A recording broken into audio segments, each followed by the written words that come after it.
Chapter 1. The Trap of the Immediate Reaction. The world is loud. It is aggressive. It is constantly demanding a piece of your mind. Every single day, you are bombarded with triggers. A rude comment from a coworker. A passive-aggressive text. A driver cutting you off in traffic. A direct insult to your intelligence. In these moments, your heart rate spikes. Your blood boils. Your muscles tense. Your biology is screaming at you to swing back, to shout, to defend your honor. But here is the hard truth. The moment you react, you have lost. Most people live their entire lives on a short fuse. They are like puppets. If someone pulls the anger string, they dance. If someone pulls the insecurity string, they defend. They have no agency. They have no sovereignty. They are simply a collection of biological reflexes masquerading as a person. They believe that reacting quickly is a sign of strength. They think a fast comeback shows power. They are wrong. It is the ultimate sign of weakness. The first to speak is the first to lose. Think about the mechanics of a reaction. When you react instantly, you are surrendering your cognitive power to your primitive brain. You are letting your amygdala take the wheel. You are letting an external stimulus dictate your internal state. You have a choice. You always have a choice. Between the stimulus and the response, there is a space. A tiny, microscopic gap of time. In that gap lies your entire freedom. In that gap lies your power. If you can widen that gap, even by just 3 seconds, you change the entire outcome of the interaction. You move from being a victim of your biology to being a master of your psychology. That's the key. The gap is where you decide who you are. The gap is where you decide if you are a king or a pawn. Let's look at a real-world scenario. Imagine you are in a high-stakes meeting. You have put weeks of work into a proposal.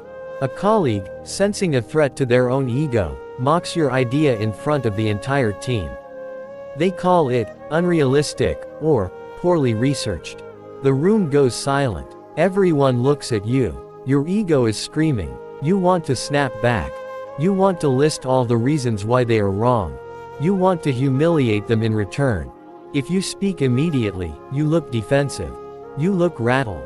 You look like someone who can be easily manipulated. But if you sit there, perfectly still, and maintain eye contact without saying a word, the power dynamic shifts instantly. The silence becomes a mirror. It reflects their aggression back at them. It makes them look like the one who is out of control. By refusing to speak, you remain the most powerful person in the room. You didn't give them the satisfaction of a reaction. You didn't give them your energy. You kept it for yourself. The first to speak is the first to lose. You don't need their permission to be calm. You don't need the world to be fair to be disciplined. Most people spend their lives waiting for the world to stop poking them so they can finally feel at peace. That day is never coming.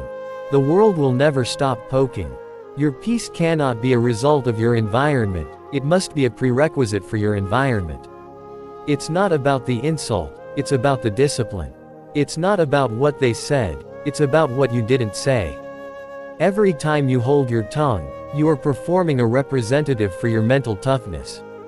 Every time you breathe through a provocation instead of biting back, you are building a fortress around your mind. You must understand the biological surrender. When you lose your cool, your body releases cortisol and adrenaline. Your logical mind shuts down. You become predictable. A predictable man is a manageable man. If I know exactly what makes you angry, I own you. If I know how to make you defensive, I can lead you wherever I want. Is that what you want? To be manageable? To be owned? You have a choice. You can be the man who reacts, or you can be the man who observes. Observation is power. Reaction is slavery.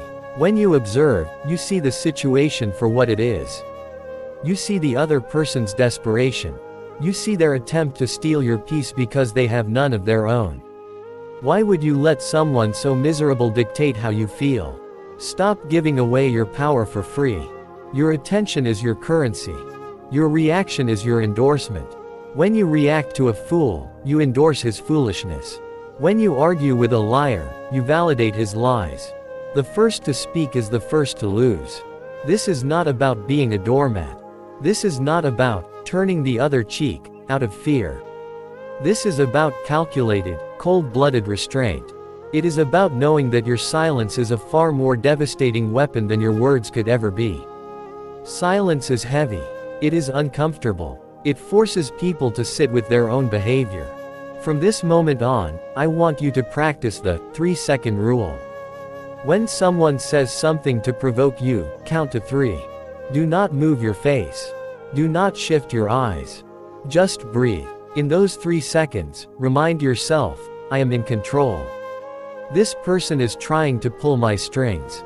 I am not a puppet. You will feel the heat in your chest.